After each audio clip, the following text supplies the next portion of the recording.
विधान परिषद निवडणुकीसाठी भाजपाकडून विवेक कोल्हे यांच्या नावाची घोषणा होताच कोपरगाव शहरामध्ये भाजपा कार्यकर्ते आणि कोल्हे समर्थकांनी जल्लोष साजरा केला।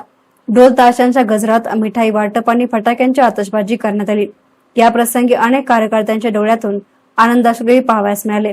विधानसभा निवडणुकीमध्ये थांबण्याचा निर्णय घेतल्यानंतर पक्षाने दिलेला शब्द पाळल्याची भावना व्यक्त करत कार्यकर्त्यांनी जोरदार घोषणाबाजी केली। या प्रसंगी छत्रपती शिवाजी महाराज, डॉक्टर बाबासाहेब आंबेडकर आणि लोकशाहीर अण्णाभाऊ साठे स्मारक येथे पुष्पहार अर्पण करत अभिवादन करण्यात आले। या प्रसंगी नगराध्यक्ष पराग संधान, शिवसेना नेते योगेश बागुल यांनी आपल्या प्रतिक्रिया व्यक्त केल्या।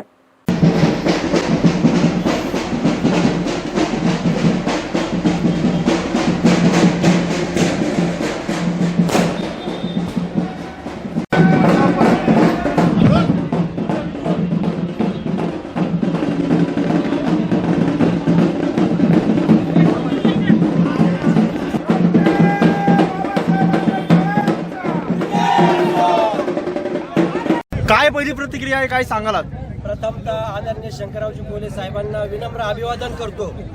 देशाचे पंतप्रधान मोदी साहेब, शहा साहेब, त्याचप्रमाणे भारतीय जनता पार्टीची कोर कमिटी, महाराष्ट्राचे लाडके मुख्यमंत्री फडणवीस साहेब, गडकरी साहेब, त्याचप्रमाणे बावनकुळे साहेब, महाजन साहेब, सर्व भारतीय जनता पार्टीचे प्रदेशच्या पदाधिकाऱ्यांचे आणि कोर कमिटीचे मी विशेष अभिनंदन करतो की कोल्हे कुटुंबियांनी केलेल्या त्यागाला त्यांनी जो दिलेला शब्द पाळला।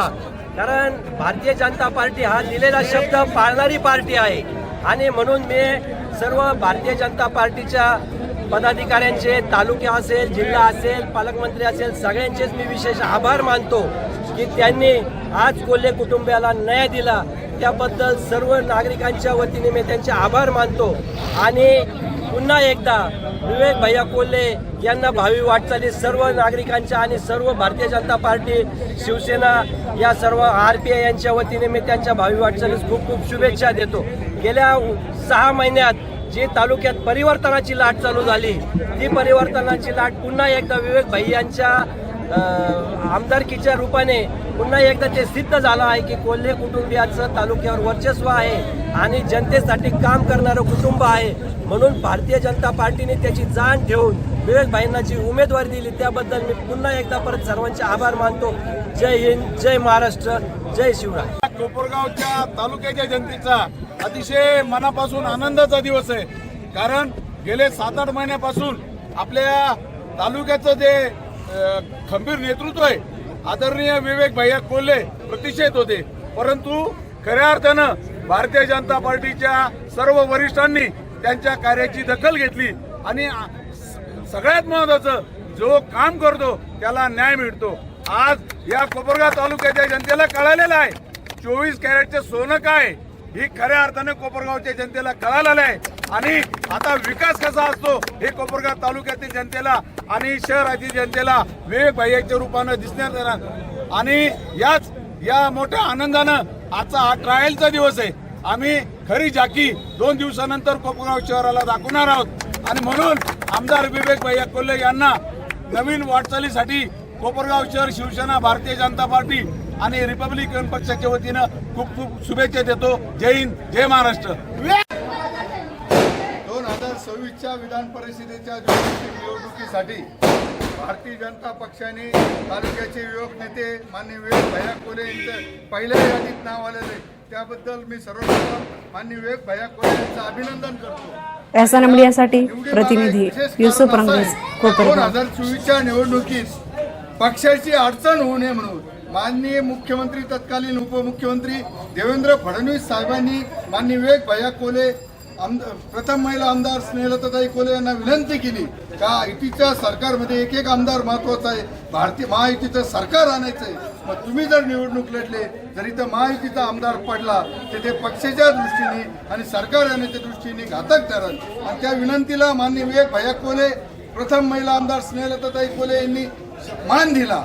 फडणवीस साहेबांच्या शब्दाला मान देऊन त्या विधानसभा निवडणूक न लढवण्याचा निर्णय घेतला।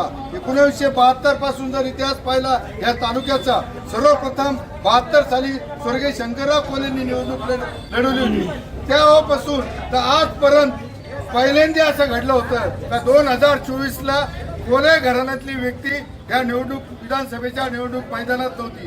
ते फक्त त्याग माननीय विवेक भैया कोल्हे यांनी भारतीय जनता पक्षासाठी केलेला त्याग होता. त्या त्यागाची आज खऱ्या अर्थाने भारतीय जनता पक्षाने दखल घेऊन माननीय विवेक भैया कोल्हे यांना विधान परिषदेची निवडणूक दिली, उमेदवारी दिलेली. ते आमच्यासारख्या कार्यकर्त्यांना जेव्हा मी 2024ला हिरमुसलो होतो, हिरमोड झाला होता आमचा, आम्ही मैदानात लढायला तयार असताना पण पक्षाच्या आदेशामुळे विवेक भैया थांबले. तो जो 2024 ते 2026 पर्यंतचा आजचा जो काळ आहे तो आमच्यासाठी कायम आम्हाला 2024ची विधानसभा आठवत होती का माननीय विवेक भैया जर लढले असते तर त्यांच्या नावापुढे आमदार लागलं असतं. पण पक्षाने भारतीय जनता पक्षासाठी केलेल्या त्यागाची निश्चित दखल घेतली जाते हे आज भारतीय जनता पक्षाने सिद्ध केलं. मी माननीय मुख्यमंत्री देवेंद्र फडणवीस साहेबांचे, प्रदेशाध्यक्ष रवींद्र चव्हाण साहेबांचे आणि गृहमंत्री, देशाचे गृहमंत्री अमित भाई शाह यांचे, तसेच देशाचे पंतप्रधान, लोकप्रिय पंतप्रधान नरेंद्र मोदी साहेबांचे आभार व्यक्त करतो. आणि मी कोपरगावकरांना एक विश्वास देतो का विवेक भैयाच्या रूपाने एक अभ्यासू नेतृत्व विधान परिषदेत तुम्हाला दिसणार आहे. ज्या विधान परिषदेत विस पागे, रासू गवई यांनी विधान परिषद गाजवली होती, तसंच आमचा नेता माननीय विवेक भैया कोल्हे भविष्यात विधान परिषद गाजवतोय, यात कोणतीही शंका नाही. अभ्यासू नेतृत्व आहे, तरुण आहे आणि सर्व समाजाला बरोबर घेऊन जाणारं आमचं हे नेतृत्व आमच्या कार्यकर्त्यांच्या दृष्टीने अतिशय आनंदाची बाब आहे. आणि मी भारतीय जनता पक्षाच्या सर्व कोर कमिटीला, सर्व पदाधिकाऱ्यांचे, कोपरगाव तालुक्याच्या कार्यकर्ते, भारतीय जनता पक्षाच्या कार्यकर्त्याच्या वतीने आभार व्यक्त करतो. जय भीम, जय भारत.